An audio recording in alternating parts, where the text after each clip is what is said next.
Mabilisang balitaan, komprehensibo at totoo sa loob ng 1 minuto. Simula na ang Diskurso Tidbits. DPWH, sablay na naman.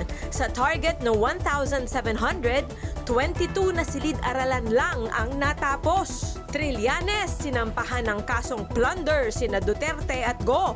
Buwelta ni Go, tunay na may sala ang dapat habulin.